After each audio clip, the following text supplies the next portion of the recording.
We're back on the record. We're in the presence of the jury. Mr. Bahena and the attorneys of record are all present.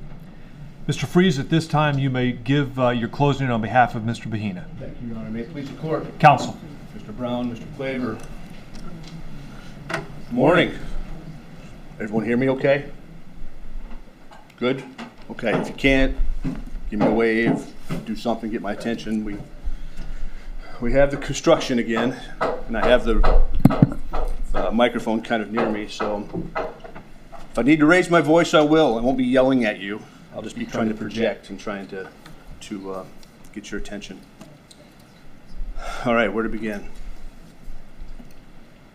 Let me start by, I guess, saying that I would be remiss if I didn't just take a moment to say thank you, okay? Thank you for your time. Time is your most precious and valuable resource. It's all we have, okay? So one thing you can spend, but you can never buy, you never get any more of it. It's the most valuable thing you can give somebody, is giving them your time, being on time. Your time and attention is something that we don't take lightly. We have 6 kids, so we value time, being on time, and attention. And, you know, we've been watching. You watch us, we watch you.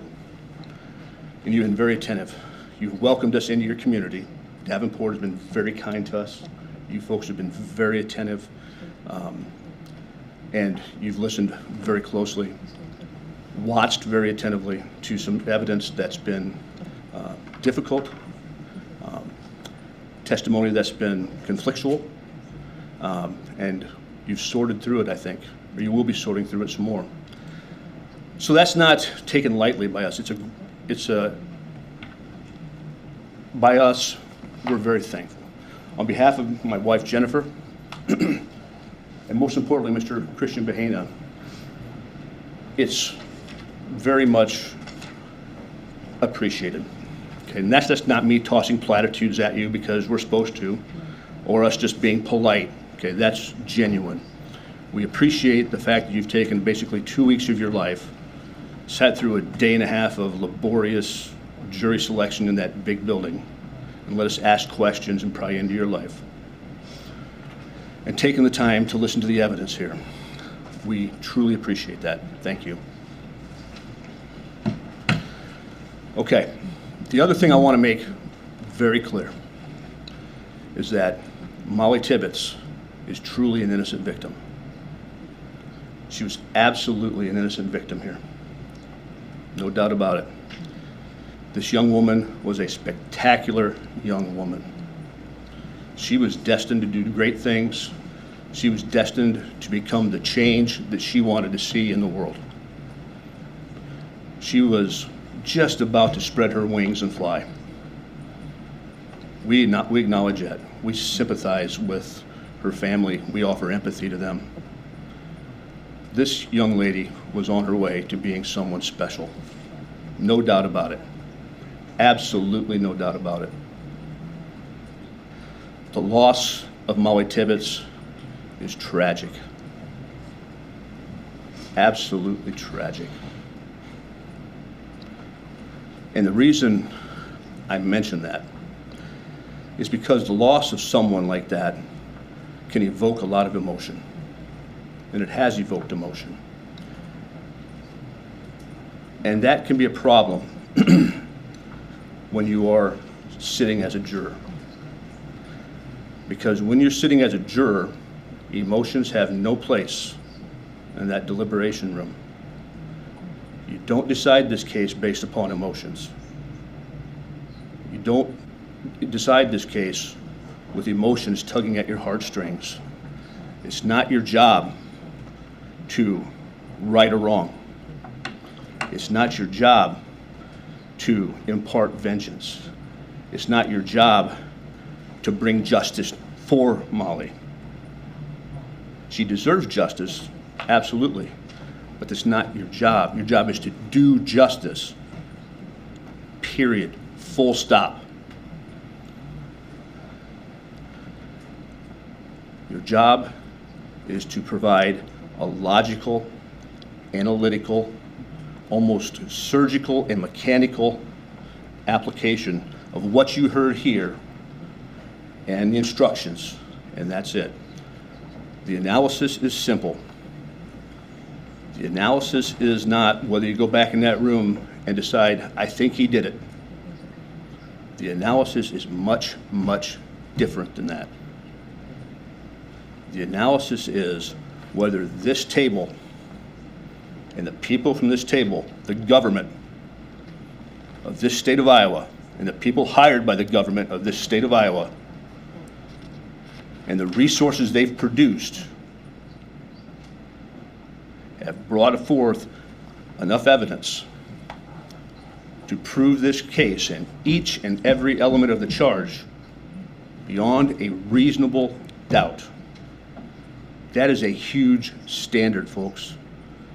That is a high standard. And you cannot forget that, and you must keep that in the forefront of your mind. It must be right here all the time. You can't be swayed by emotion.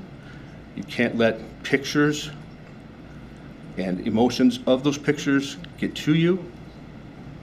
You must be logical, and you must do your job. Judge Yates has told you that. I'm reminding you of that. I'm not talking at you about it. I'm just cautioning you, because that's what justice is. Justice is, have they done their job and proven Cristhian Bahena guilty beyond a reasonable doubt? Have they proven that man, that young man there, is he a murderer? Have all the elements of murder in the first degree of that young man in the middle been proven? Like I said, Mollie Tibbetts deserves justice, but so does Cristhian Bahena. He deserves justice, and your job is to find the truth, judge the facts, and do justice. Now let's set the stage. It's important that you know all the facts, okay? It's important that you understand where we were in July 2018. A lot of time has passed since July 2018. We've lived through a pandemic. Some of us have lived through tornadoes, derechos. Just a lot of time has passed. But this case is much, much different than any case I would submit that you have ever heard, okay? Within a couple days of Mollie's disappearance, the Iowa Division of Criminal Investigation is on scene, okay? Agent Trent Villada is there, and the investigation begins. Shortly thereafter, the Federal Bureau of Investigation is on scene. A number of local law enforcement agencies are on scene. In Brooklyn, Iowa, a town of 1,400 people, Homeland Security shows up in Brooklyn, Iowa, for a missing 20-year-old girl. Use your common sense. Use your experience. When is the last time something like that has happened? It was a circus in Brooklyn, Iowa.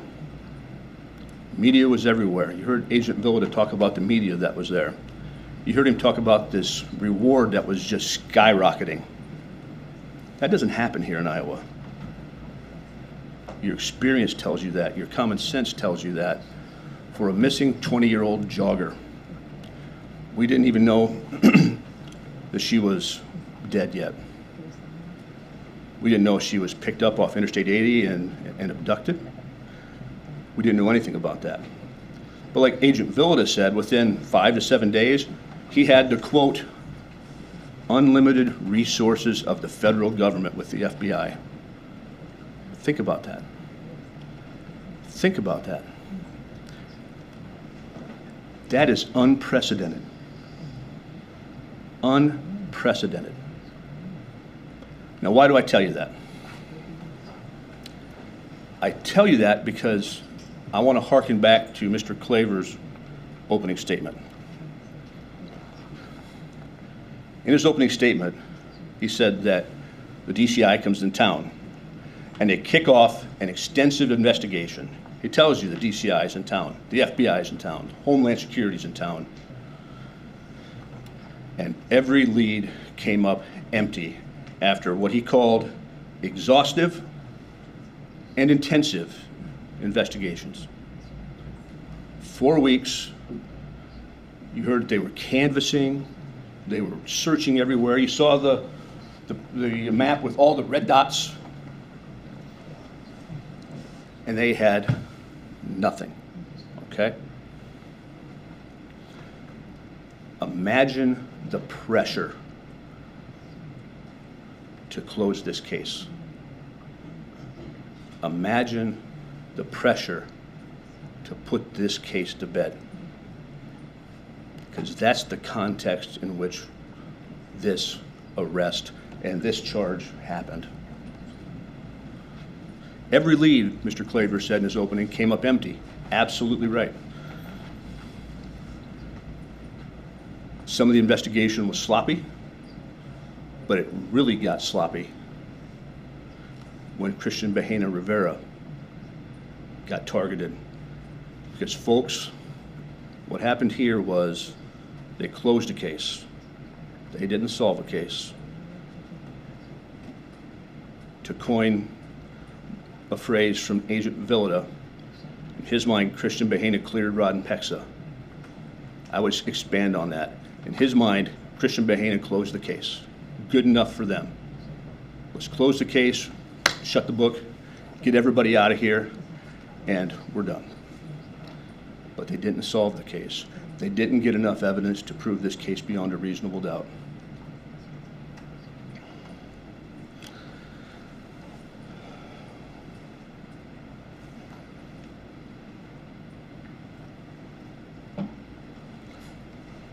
Mr. Claver, in his opening statement, also told you that they found a video of the Malibu. That was good police work. That was good police work. We're not going to suggest to you that Cristhian Bahena Rivera's Malibu was on that video.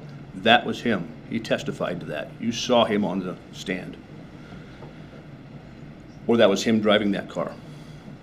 We'll give you that. Absolutely was him. He said that Miss Tibbetts' blood was in Cristhian's Malibu, in the trunk.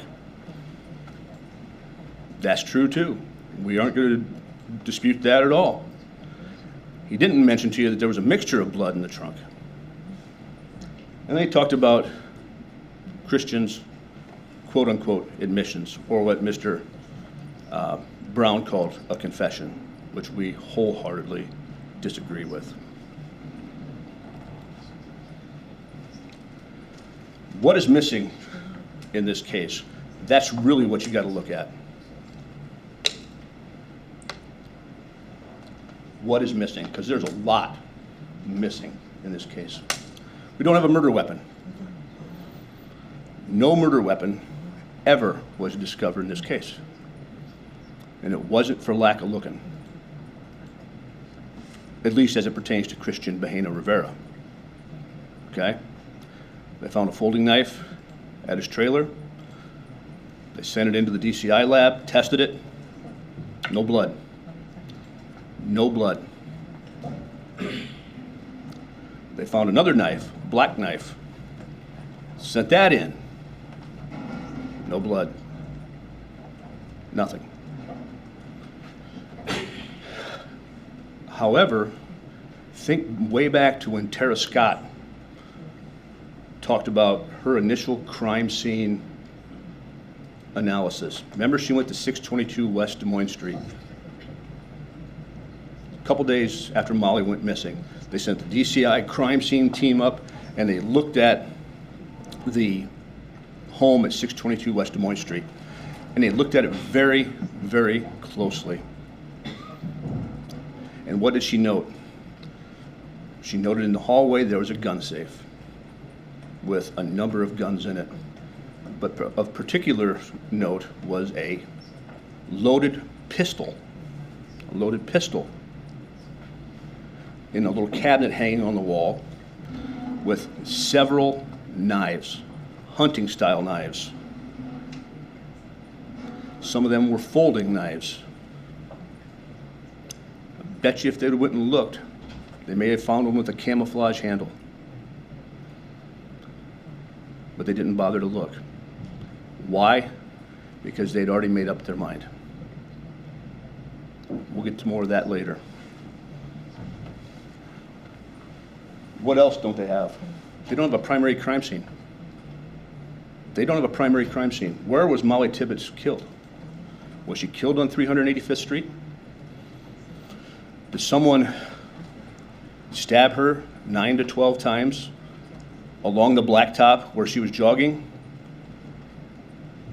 Did someone stab her in the throat or do the slashing motion of the throat and stab her several times in the rib and then penetrate her skull on 385th Street, where you heard about where all these houses are and the cars that were traveling out there, and they talked to darn near, I would submit, everyone on 385th Street, and they didn't find one piece of evidence? Not any blood. They had it narrowed down. We saw the map of the cell phone technology. They had a pretty small window as to where they'd find something. Did they send any type of canines out there to find blood? Oh, well, the weather was bad. I forgot. It was humid. It was hot. It had rained. I mean, they have an excuse for every piece of evidence they don't have. But they don't have a primary crime scene. Or was she killed on the 460th Avenue address? Did someone take her 430 feet back in this location and kill her there? We don't know. What investigation did they do to find a primary crime scene next to the cornfield? Or was she killed right there in the cornfield? I highly doubt that. I highly doubt someone killed her right in the rows of corn and there wasn't some other evidence there to establish that. We don't have a primary crime scene. Well, they'll pass it off and explain it away by, well, it's been 5 weeks, the weather was bad, the corn was tall. You know, they'll find an excuse for everything. That's not Mr. Bahena's problem, okay? That's their problem. They have to prove it, not him, okay? They had the unlimited resources of the federal government. They had drones up in the air. They brought a guy in from Dayton, Ohio, for the sole purpose of analyzing the data from one cell phone. And that's the evidence they put on here. They had unlimited resources. Unlimited resources. Mr. Claver told you in the opening statement his sheriff was up flying around in a helicopter. And they can't even tell you where she was killed. No evidence come off that stand as to where she was killed. None. No forensic evidence at all. They don't have an eyewitness. They have no witnesses. Zero. None. They talk about a confession. We're going to get to that in a little bit. But we dispute greatly that what they attribute to Cristhian Bahena as a statement can be characterized as a confession. Absolutely cannot be. Absolutely cannot be. Motive. Now, motive, Mr. Brown talked about. But you really have to use your common sense here, folks. You really got to think about this one. This man, right here, 5'7", 125-pound illegal immigrant, undocumented immigrant, gets angry at Mollie Tibbetts, who he had never met before, who he was trying to get to know, if you believe that story, and resorts to killing her, stabbing her 9 times, or maybe 12, 3 more times. because he's angry? The only evidence they have of his anger is this story he gave Pamela Romero. The evidence we do have about Cristhian Bahena is that he's not an angry man, that he's not violent, that he's a family man, he's hardworking. He came to this country for a reason. And you can bet he wanted to stay in this country. And the concept that he got angry and killed a woman who he had just met defies any logic. Folks, we've all been rejected in our lives. We've all perhaps have walked up to someone, had the courage to ask them on a date, or had the courage to try to get to know someone, and been told no. May have been told no in an epic way, been embarrassed by that person. Common sense tells you that you aren't going to just stab that person, let alone a person like Mollie Tibbetts. It makes no sense. They have no motive as to why this man would commit that act. And then they have no scientific evidence that connects him to the killing. They want to talk about the trunk. They want to talk about the cornfield, both of which we admit. But having her in the trunk and putting her in the cornfield does not mean he killed her. Think about that.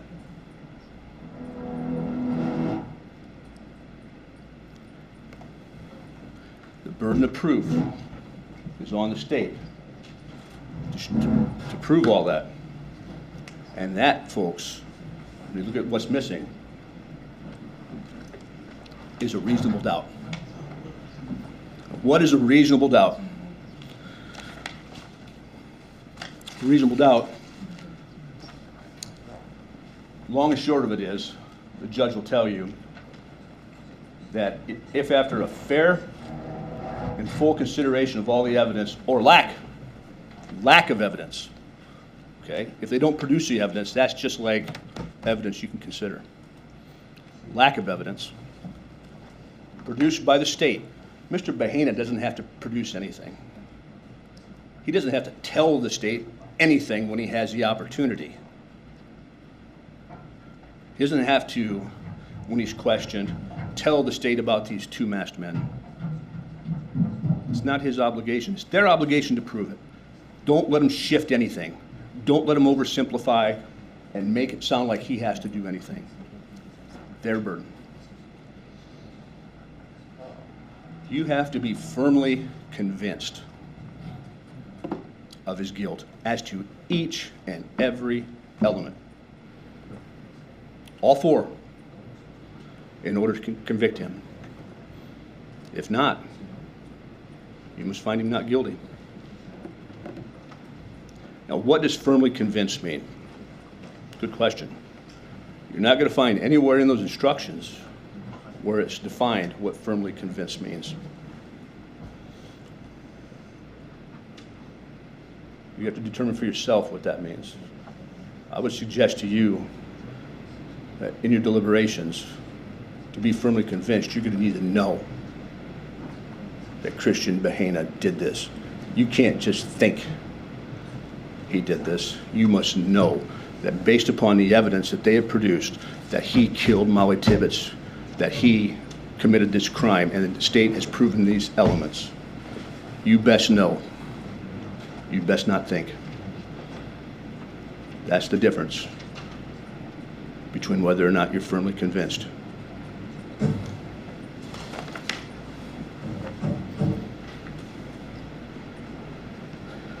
Instruction 14 defines murder in the first degree. Element number 2 is that Mollie Tibbetts died as a result of being stabbed. We admit that. There's no doubt about that. Somebody stabbed her, and as a result of those stab wounds, she's dead. No problem. but the state has monumental issues with 1, 3, and 4. Monumental issues.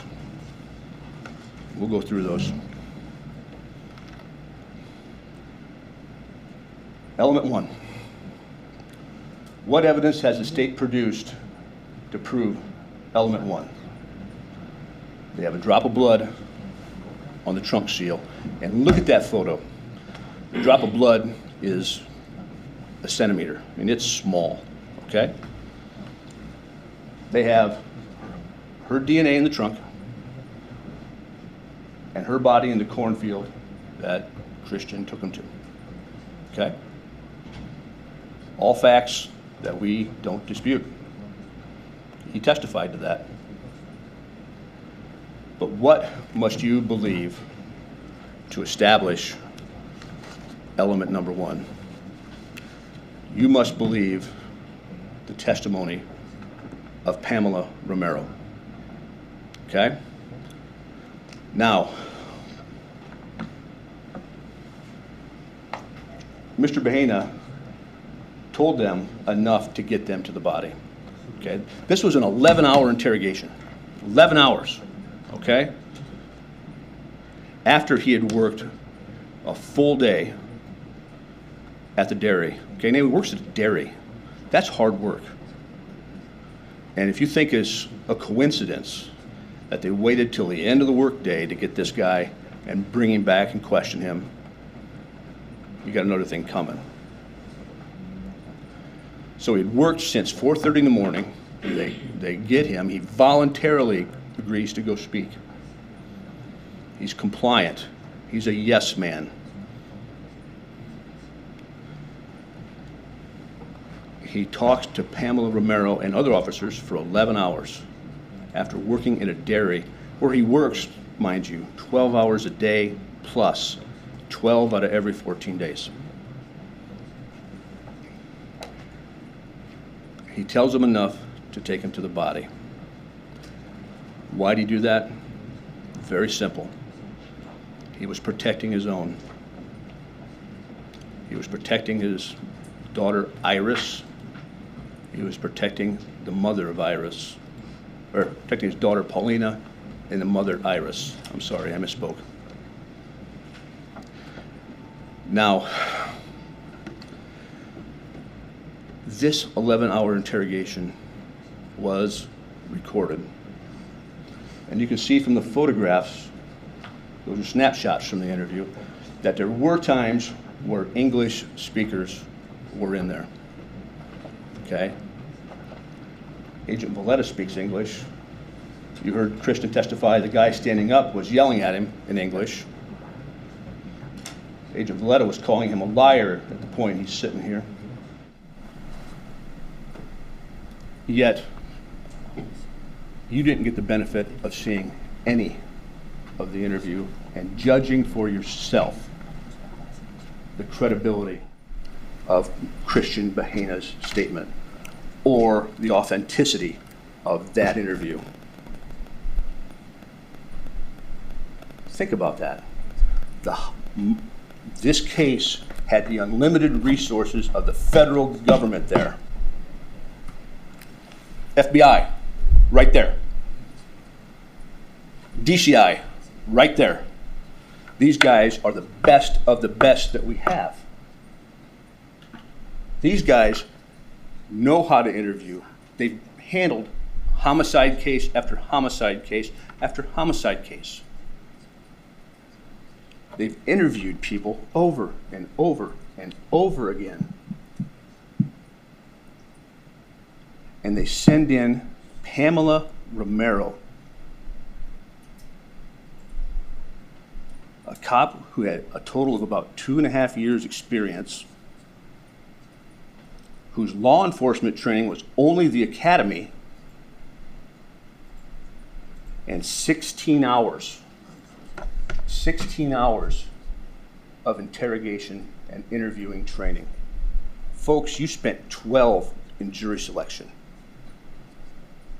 Cristhian Bahena spent 12 hours working that day.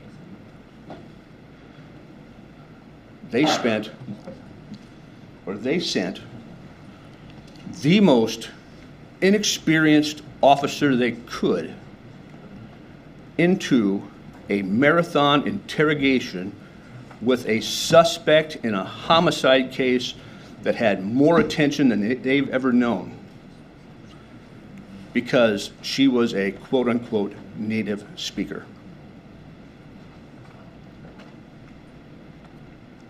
Now, why on earth would they not send in one of those agents who really knew how to interview and interrogate and let Ms. Romero do the translation? She was fluent, which, by the way, her saying she's fluent in Spanish is like one of us saying we're from Iowa, therefore we're fluent in English. There's a lot of people who speak English that aren't fluent, folks. That's just the way it is. Just because you grow up here doesn't mean you're fluent. We can speak the language, but I would submit you wouldn't be the best at translating. You wouldn't be the best at interpreting.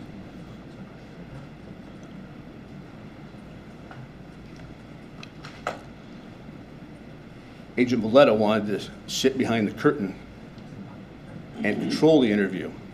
But the problem is, when they come here to the courtroom and want to produce evidence, they can't, because now it's all in Spanish.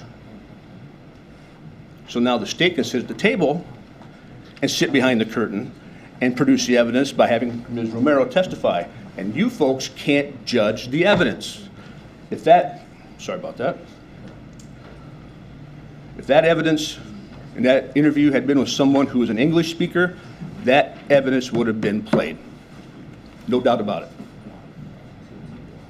No doubt about it. But since it's in Spanish, we only get to hear the bits and pieces from what Ms. Romero said.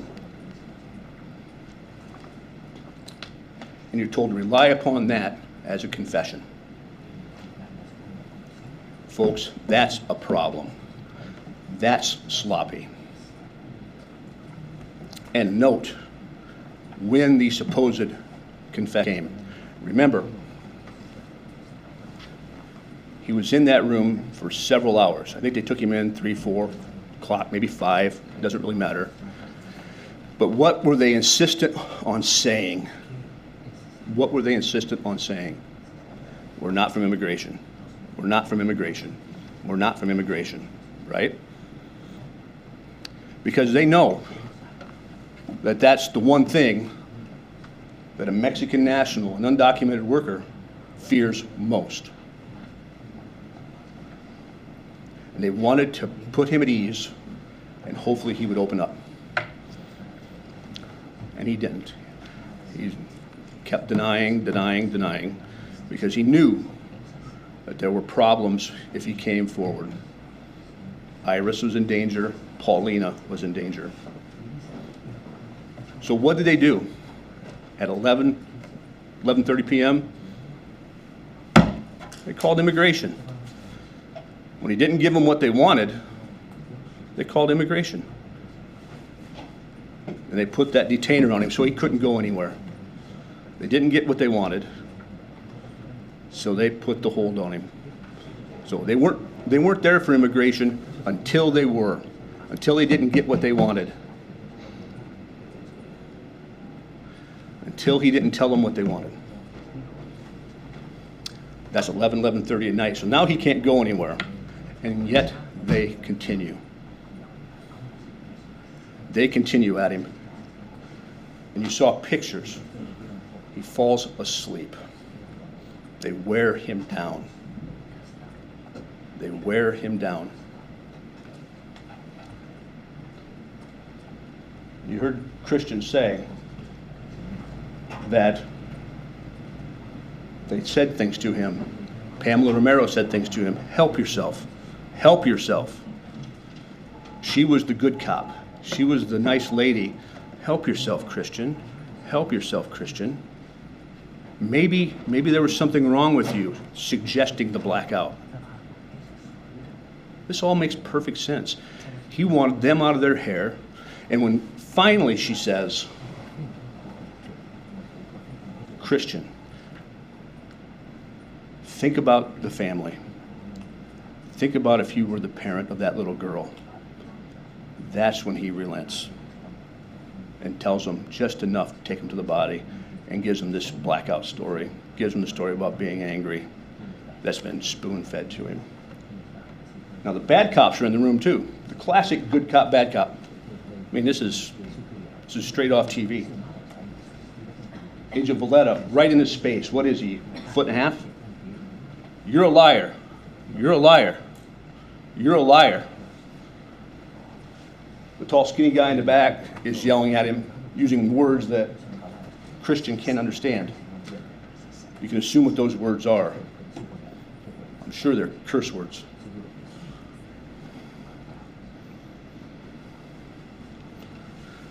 But, again, they had the full resources of the federal government, and they couldn't give you any basis to know what's been said there because it was in Spanish. You have to believe Pamela Romero. And you saw her up here. Her answers were evasive. She was non-responsive in many of her answers. She was obviously biased in her answers. She couldn't just say yes or no to an answer. She had to try to explain herself and take it in a different direction. She wants to get back into law enforcement, even though she's out of law enforcement. She had never done a homicide interview in her career, ever. What a colossal blunder. What a colossal blunder. They had the ability to videotape it. They had the ability to let you hear it if they chose to use someone who spoke English and translated it, and they didn't do it. They didn't do it.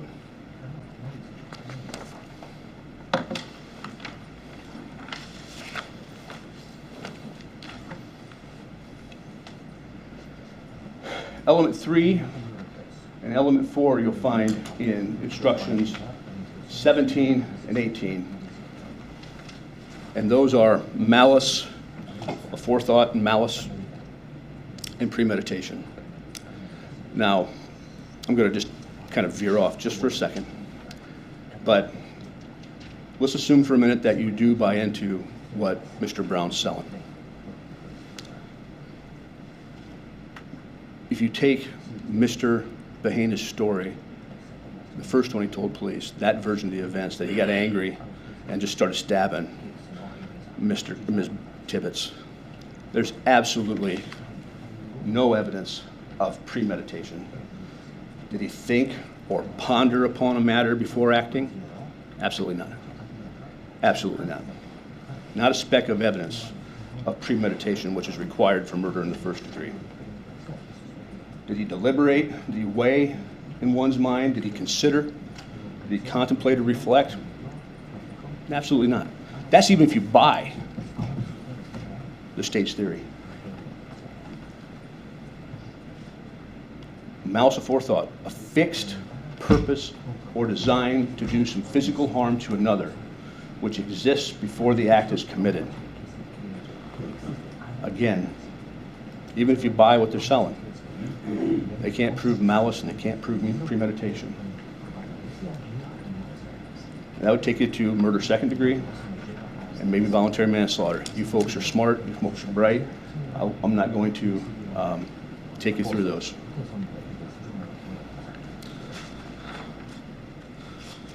Instruction number 6 is you are to decide the facts from the evidence. And again, this goes back to jury selection. And Mr. Brown asked many of you if you would hold it against him if he didn't have video evidence, if he didn't have video of the crime. And of course, there's not video of the crime. Very few places in the country have video surveillance all over the place. But you should hold against him and hold against the state those times where they had the ability to video things, record things, and not produce it. Absolutely should. Because that's the true way for you to judge the facts. Mr. Brown talked earlier about the unbiased digital evidence of Kevin Horan?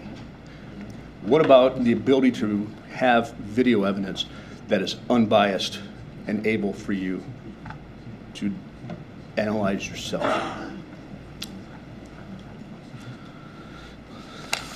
And again, I have to come back to Agent Villada and his statement. We had the unlimited resources of the federal government, the FBI, who investigate major federal crimes, Homeland Security, they investigate terrorists. They had drones up in the air. They had guys from Dayton, Ohio doing these fancy calculations on cell phone towers. Which, by the way, they did one cell phone tower.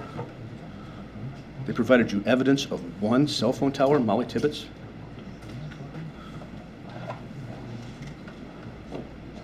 What about his cell phone tower? Most importantly, what about Dalton Jack? Victimology. Victimology, remember that statement?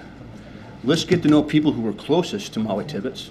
Let's learn her patterns, her habits, what we're doing, what she does, who she associates with.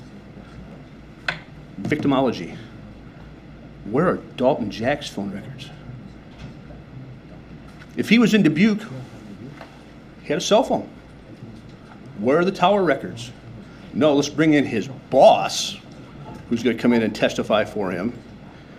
Where's the unbiased, non-biased records?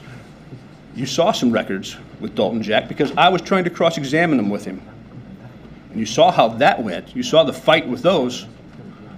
We tried to talk about his text messages between him and Jordan Lamb, between him and Mollie Tibbetts. We talked about his affairs. Why on earth would you not just put up Dalton Jack's phone records if he truly was in Dubuque, if he truly worked until 7 p.m.? Why not? Unbiased digital evidence that we couldn't refute if it truly was there. Unlimited resources of the federal government. You don't think this Kevin Horan couldn't have done that? Why didn't they not produce that for you? You can infer from their lack of producing that evidence that it was damaging to them, and you should. Why not? You heard the testimony of that man, and we'll get to it a little bit, but they could have, and they chose not to. They could have, and they chose not to. Okay? These things are everywhere. These things are the television of the 21st century. Your cell phone, your smartphone, it's unbelievable. You all know it. You sit around your house and you talk about recipes. You talk about buying a new boat. You talk about buying a gift for someone, and the next thing you know, you're on your smartphone looking up the internet, and there something pops up that you talked about. It's scary. You can order something off Amazon. You can go to Hy-Vee.com. You can go to Walmart.com, and you can know that the item you purchased is off the shelf or the item's been shipped, and you can track it in real time. You can know where it is anywhere in this country like that, okay? But the state cannot produce for you a video of Cristhian Bahena from the sheriff's office to Mollie Tibbetts' body. You would think that this man says, I'll take you there. I'll take you there, right? That good policing, that all these years of experience, the best that the state of Iowa has with special agents, the Federal Bureau of Investigation, Division of Homeland Security are here. They're all carrying these at least. And he gets out of the car, supposedly, I'm sure it's a patrol car that has at least a recording camera on it for when someone gets pulled over or something. That they don't at least take a moment to record him going to the edge of the corn and pointing out the body so you can view for yourself what he's doing.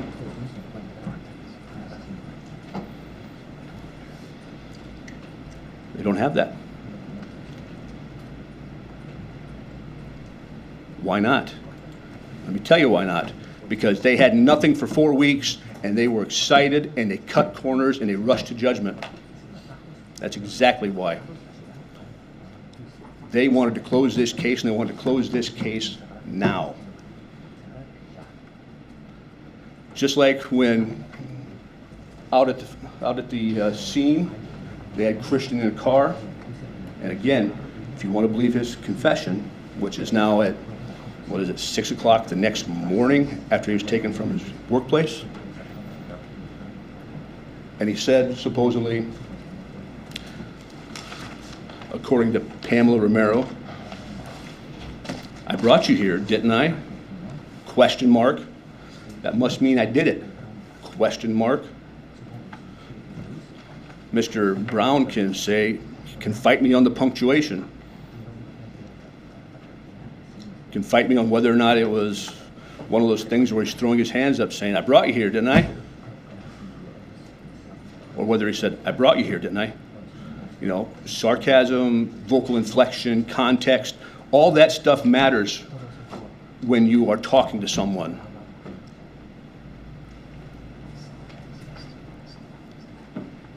You can't just say that, well, Pamela Romero said, he said, I brought you here, didn't I? After 24 hours of being awake. They didn't have a recording to show you, didn't have, after they have the body now, okay, they have the body. They have Mollie's body. At that point, at least, you'd think they'd time out. Let's get somebody on this case now who really knows what they're doing and do a proper interview. And let's translate it. Let's get the case agent, Valletta, on this and do a proper interview because we want to wrap this up tight. But yet, they didn't do it. They wanted to just close the book.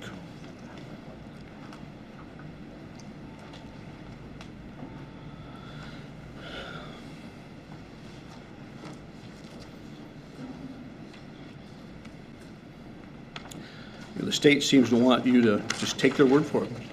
Take Pamela Romero's word for it. Therefore, he's guilty. You've got to believe everything she said. You've got to believe that statement he made was absolutely credible without any corroboration whatsoever to what she said. This is a murder case. A murder case of Mollie Tibbetts. Put it in context. What was going on there? Who was all there? Why did they cut the corners that they cut?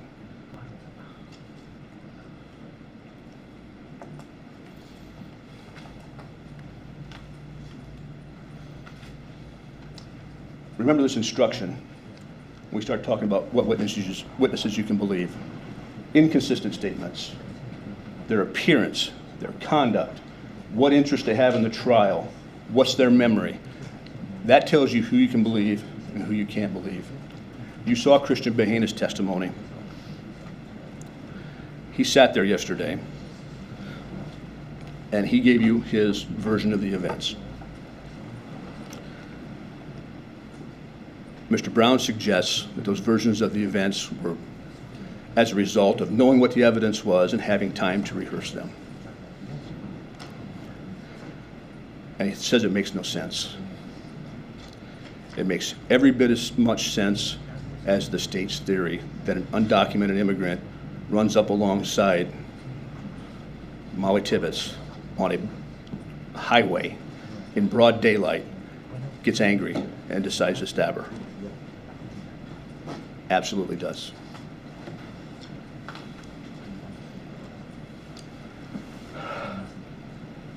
Let's talk about the video evidence, and here there's a mistake here.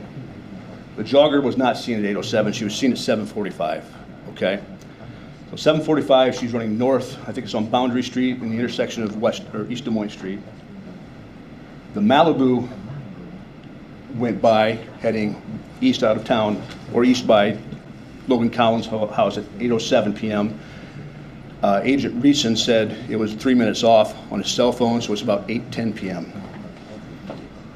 Horan's testimony is that Ms. Tibbetts would have been traveling south and east at 8:20 p.m. So, I'm going to object. That's not the evidence. Well, Mr. Frese has pointed out that there is something inaccurate on there. Well, can we approach? I'm sorry. Yeah.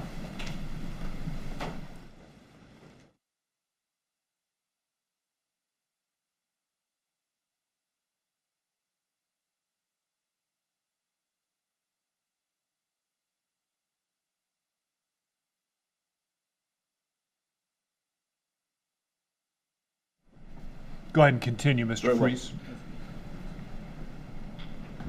The video evidence, you have to put together a time frame, and you have to ask yourself if this crime could have been committed by 5'7" 125-pound Cristhian Bahena in that short time frame.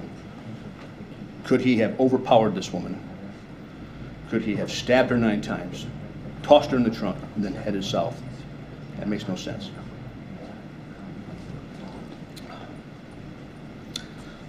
Let's look at the facts and apply your common sense.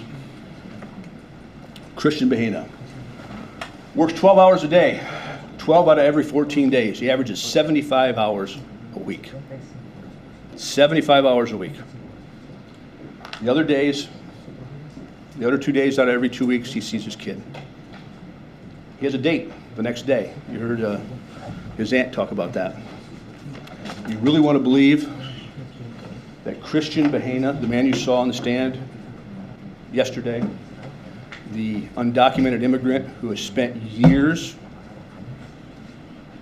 working in this country, working hard to remain undetected, going to town only when necessary, working under an Anglo name, John Budd,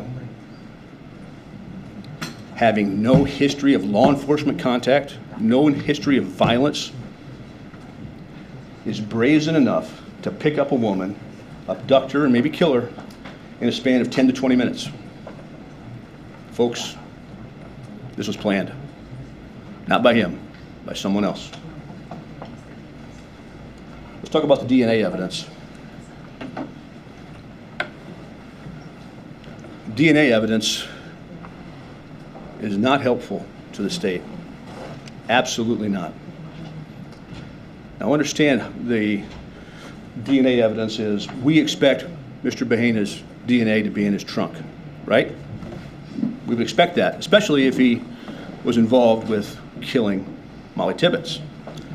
Have they presented you any of Mr. Bahena's DNA from that trunk? No.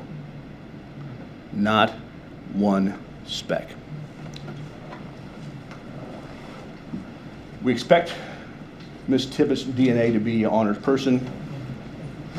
Only Ms. Tibbetts and Cristhian's DNA was submitted to the lab. Now, what the problem is with the DNA is exactly what the reports tell us, and then as explained by Dr. Spence. And that is, first of all, remember the testimony was that the investigators and the lab didn't test the trunk liners until a year later at Mr. Brown's request. So investigators didn't deem it even relevant to try to find someone else's blood, Mollie's blood, inside the trunk. They had it on the trunk liner, on the gasket, that little piece of blood you saw, but not to see if she was actually, her DNA was in the trunk. We're glad that Mr. Brown asked for that, because it gave us some very compelling findings. Okay? Now, the DNA that was found on the trunk liner, okay, there's item 59-3. And that's a really small, less than a dime-sized cutting that Tara Scott took, okay, small. It had 10 accounted for alleles, those little identifying markers that Dr. Spence talked about, that were not from Cristhian Bahena or Ms. Tibbetts. They came from an unknown male beyond the major presence of Ms. Tibbetts. So an unknown male was there. And we know that from the Ms. Scott herself, it was a mixture of 3 people. 3 people.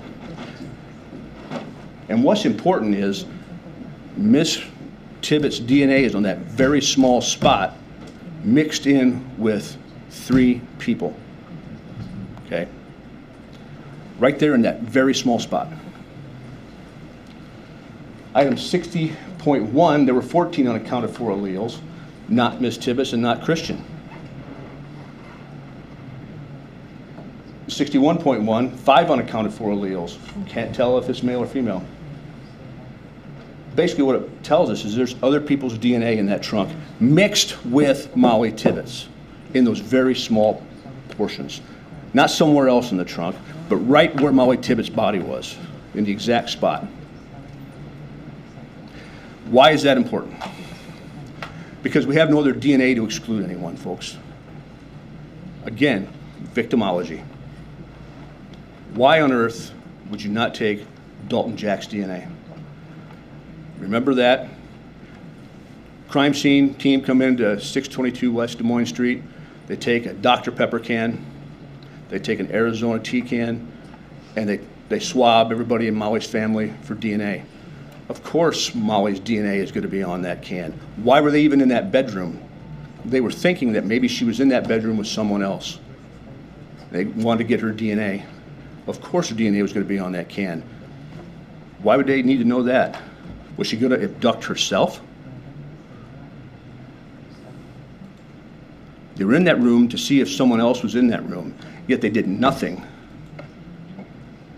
to get DNA to exclude people. That's the funny thing about DNA. It doesn't need to point the finger at anyone, but it can exclude people. Would that DNA have excluded Dalton Jack, maybe? Maybe, but we don't know because we cut that corner. We just wrote him off right away. July 25th, the testimony was that he was cleared. But then on July 27th, they interviewed him again, and he admitted that he lied. He had withheld information. And he told you here on the stand, he didn't deem that him having an affair on Mollie was pertinent. He didn't think it was relevant to the case. Well, the agent sure did. That's why he was called back to talk about it.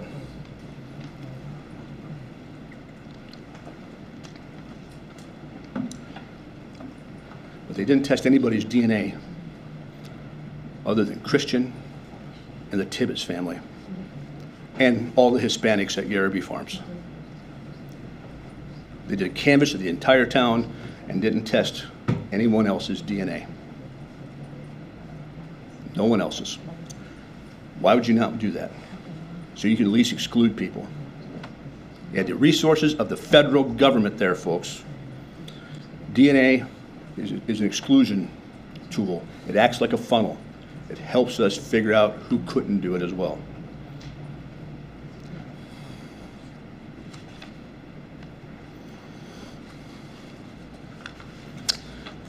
Also recall that there were no fingerprints in that trunk. Cristhian Bahena's fingerprints were excluded from being in that trunk. Someone else's fingerprints were in that trunk. And in fact, the fingerprint cards that they were sent in were done so sloppily that they couldn't compare the other fingerprints against it. And they didn't ask to do any more. Remember, Tara Scott's report, Anna Young's report, were uploaded and made available to Agent Villada. He had them right there at his disposal. He could have done more investigation anytime he wanted. He didn't. He didn't. They didn't get you any more digital evidence. They didn't get you any video. They didn't get you any DNA, any more fingerprints. They just say, believe us. I mean, and the testimony yesterday. The DCI agent's on there after the FBI says, hey, go get some of this blood from 2384 460th Avenue, a mile from where Mollie is found. And they get it, and they don't test that either. Even though the FBI says do it, Agent Villada doesn't do that. And that was days and days and weeks before Mollie was found. Don't do that either.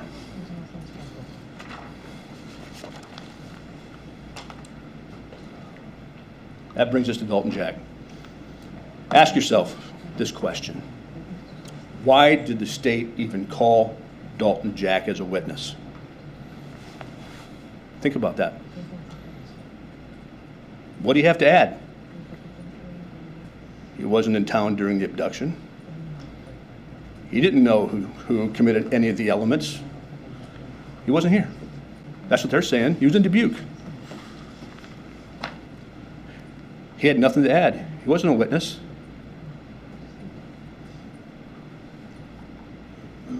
Where was he? Why? What did he know, really? They knew he was a problem. They knew from the jump that this guy was a problem. That's why they investigated him and questioned him after they cleared him. That's why they called his boss today, because they heard his testimony. Remember that jury instruction. Whether a witness has made inconsistent statements. Remember, Mr. Jack didn't even want to be here. Didn't want to be here for the love of his life, to make sure she had justice. What kind of person is that?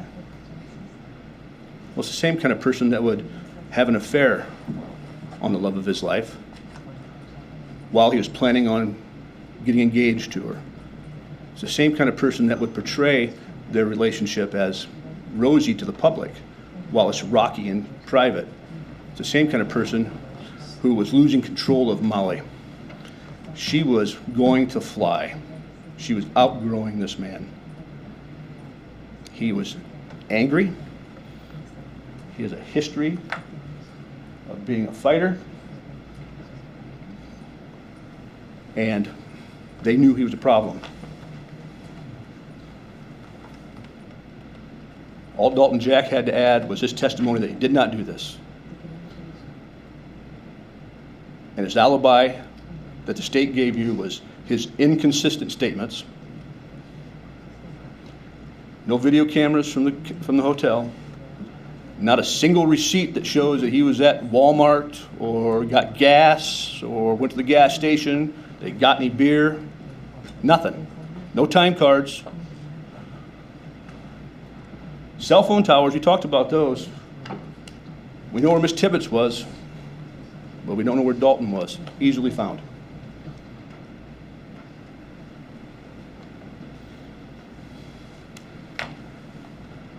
Ulysses Felix, you heard that name come up a number of times.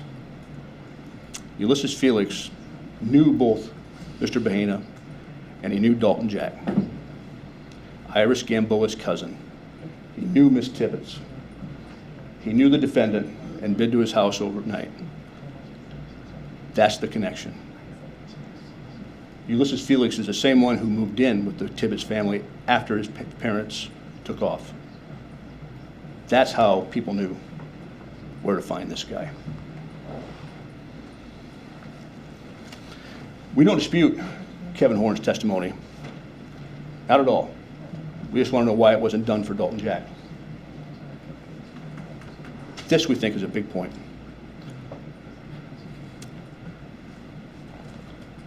Dalton Jack texts Miss Tibbetts at 8:18 p.m. says, my data straight up won't work. We think at 8:28 p.m., within 10 minutes, Miss Tibbetts is in the trunk and driving at a high speed away from Brooklyn. Within 10 minutes of her being abducted, with her being killed, he mysteriously sends a text that says, my data straight up won't work. It won't work. And 10 minutes later, she's in a trunk going at a high rate of speed away from Brooklyn, Iowa. Where was that text sent from? Where's the tower information on that? That's a suspicious text if I've ever seen one, folks.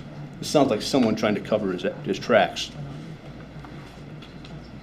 But believe his boss. Don't believe unbiased evidence. Remember his testimony that Jack still can't figure out what he was doing that night. We asked him, do you recall telling the agents that you showered that night and watched Rush Hour 1 in your room? He said, I'm sorry, Chad. I'm going to object. This transcript is not in evidence. Sustained, Mr. Frese. well, we asked him, did you have anger problems? He answered, I did in high school. You like to fight? He said, yes. We asked him, do you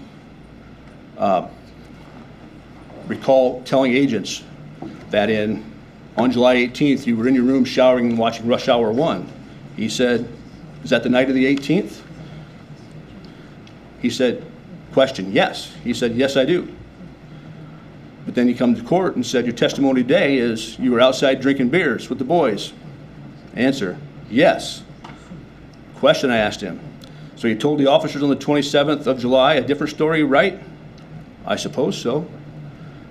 This guy gave different story after different story. I asked him, who's that woman you had an affair with? Her name was Jordan Lamb. What'd you tell the officers the reason you withheld that information? I didn't deem it necessary. I didn't think it was pertinent to the case.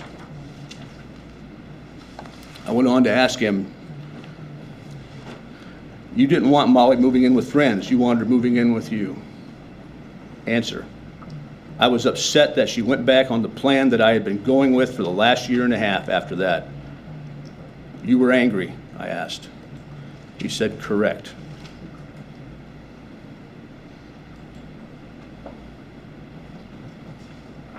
And then finally, when I asked him about his temper, I said, it was short-fused, wasn't it, Mr. Jack? And he said, yes. Like to fight? Yes. Ron Pexa. What do we do with Ron Pexa? Ron Pexa's address is 2410 460th Avenue, less than a half a mile where the body was found. His property is adjacent to the property where Mollie was discovered. Jamie Slife came in and told her truth about who this man was. You needed to hear what she had to say because law enforcement would not. She called in the tip line, called the sheriff directly, no one would listen to her. Now, did Ron Pexa have anything to do with the demise of Mollie Tibbetts? We don't know. But what we do know is that no one investigated him. There were separate tips. Someone called him a maniac. Someone said he had a torture room. That didn't come from Jamie Slife. But what Trent Villa to do with that? You know, we would walk around and we talked to him a little bit. Didn't document it in a report. Didn't document it in video or audio recording. It's because he was taking care of his own. Ron Pexa is a cop.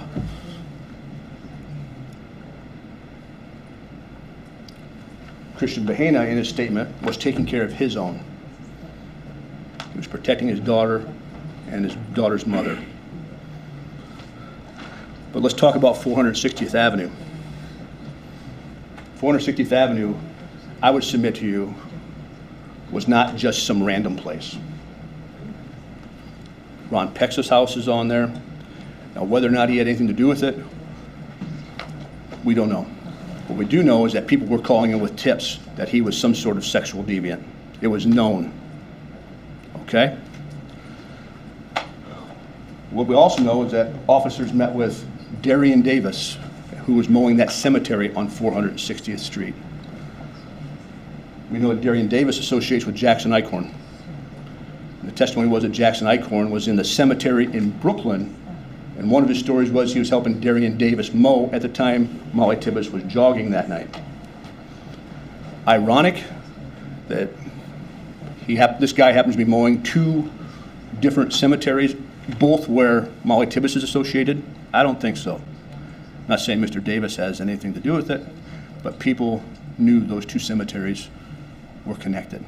460th Avenue is not a coincidence. And the 2384, again, less than a mile from where Mollie was found, 4 buckle swabs, just on the other side of Ron Pex's house, were taken by Agent Bublitz at the FBI direction and never tested.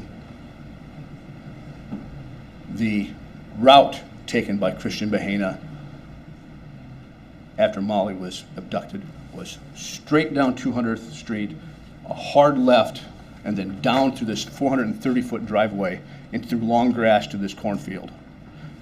This man had no idea where he was going.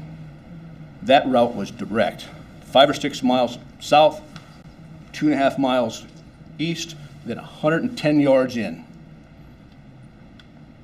That is not coincidence. He would have no idea where this was. He was directed to go there.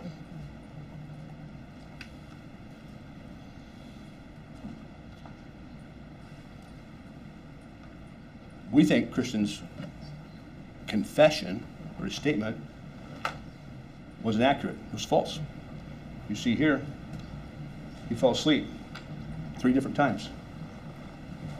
Once more, he's getting pressed. Falls asleep again, getting pressed after hours and hours. It was an 11-hour interrogation. He was isolated from his family. He was driven to the sheriff's office and not allowed to bring his own vehicle. Police indicated that confessing might lead to a more lenient sentence. Help yourself, Cristhian. Police firmly stated... I'm going to object. That's not the evidence of the case. I don't believe there's been anybody testifying to that. Client did, Your Honor. Overruled. Go ahead. Proceed, Mr. Frese. Our client said very clearly that they said, help yourself.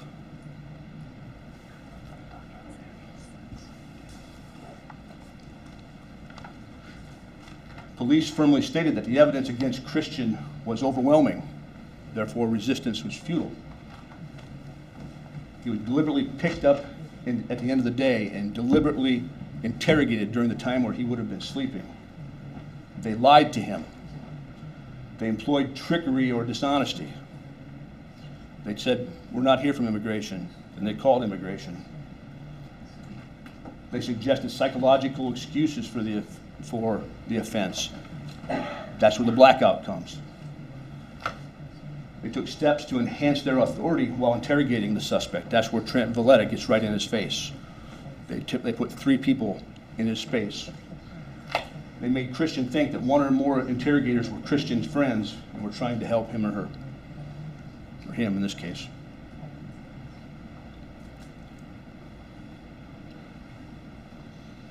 Character evidence. You heard a lot of people talking about Cristhian Bahena. His cousin bought him a car. He paid it on time, first of the month. People said he was not a violent person. This would not be like him. He didn't want to be detected. He just wanted to take care of his family, take care of his daughter, work hard. This makes no sense. Every one of those people who testified were credible, they were believable, and buttressed everything this man said in his credible testimony. If the evidence of such good character as to nonviolence is good enough, together with all the other evidence to raise a reasonable doubt as to his guilt, he must be acquitted. If these people's testimony is that believable, and I submit it is, you must acquit him when you couple that with their lack of evidence. Folks, that's the verdict form you're going to get. The judges instructed you on how to deliberate and what your verdict must be. We submit it should be not guilty. So remember, that man right there is the one you have to judge. That man. The father, the son, the man who come here to make a better life for those around him. He's not a monster. You saw him testify. You saw him credibly testify. This case was closed. This case is police logic 101, okay? Police logic 101 is opposite of the analysis that you have to do. The analysis you have to do is you take all the evidence that you've heard and you boil it down. And you determine if that evidence produces guilt beyond a reasonable doubt. That's not what the police did. What the police did is they had 4 weeks of nothing, and then they picked this man. And who better to pick than an undocumented immigrant who doesn't speak the language, who has nobody here to speak of to help him out. And then you cherry pick the facts that fit your theory, and you close the case. Case closed. But the case is not solved. Folks, there is serious doubt in this case. Serious doubt. Cristhian Bahena Rivera has not had the case against him proven beyond a reasonable doubt. And the only verdict that you can come up with under these facts and what you heard right there is not guilty. Thank you.